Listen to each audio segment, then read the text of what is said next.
Assalamualaikum warahmatullahi wabarakatuh. Nama saya Refki Cairi Faldi, NPM 23430068 dari kelas C. Saya akan menjelaskan materi tentang name service.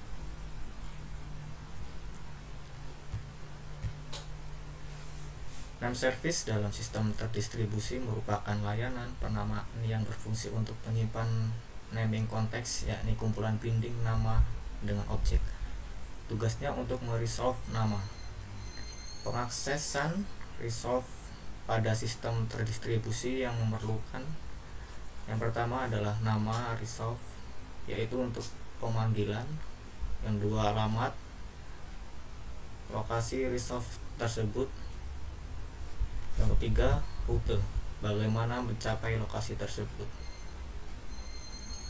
Nama service memiliki konsentrasi pada aspek penamaan dan pemetaan antara nama dan alamat, bukan pada masalah rute yang dibahas di jaringan komputer. Resource yang dipakai dalam name service adalah komputer, layanan remote, objek, berkas, pemakaian. Contoh penamaan pada aplikasi sistem terdistribusi yaitu yang pertama, URL untuk mengakses suatu halaman web. Yang kedua, alamat email untuk komunikasi dengan antara pemakai.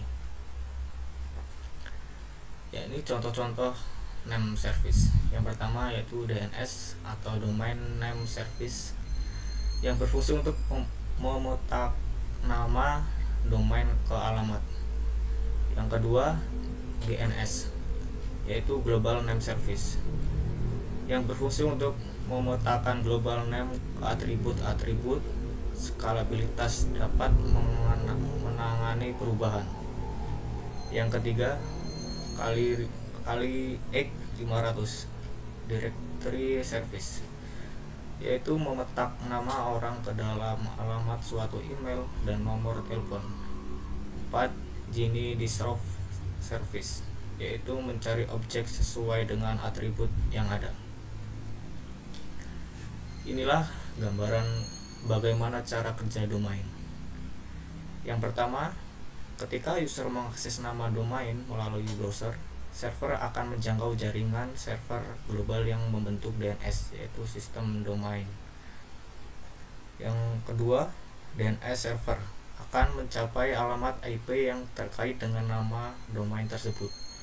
Yang ketiga, DNS server yang memiliki informasi tentang alamat IP domain lalu memberikan hasilnya ke browser. Yang keempat, browser akan meminta data tentang website dari server hosting domain. Setelah server hosting mengirimkan data kembali, web browser akan mengubahnya menjadi halaman web. Name resolution, binding dan atribut. Name resolution yaitu nama translasikan ke data tentang resource atau objek tersebut. Binding adalah asosiasi antara nama dan objek. Biasanya nama diikat ke atribut dari suatu objek. Address, atribut kunci dari sebuah entitas dalam sistem terdistribusi.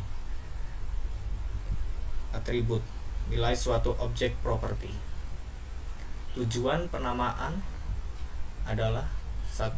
Identifikasi. Seorang pemakai menginginkan objek atau layanan A, bukan objek atau layanan B. 2. Memungkinkan terjadinya sharing. Lebih dari satu pemakai dapat mengidentifikasikan resource dengan nama yang sesuai, atau tidak harus nama yang sama. 3. Memungkinkan location independent, atau perubahan lokasi tidak menuntut perubahan nama asalkan lokasi tidak terjadi bagian dari nama resource tersebut. 4. Memberikan kemampuan keamanan atau security. Jika sebuah nama dipilih secara acak dari himpunan besar integer, maka nama tersebut hanya bisa dilakukan dari legitimate resource, bukan dari menebak. Baik, itulah presentasi dari saya. Mohon maaf jika ada kesalahkataan. Saya ucapkan wassalamualaikum warahmatullahi wabarakatuh.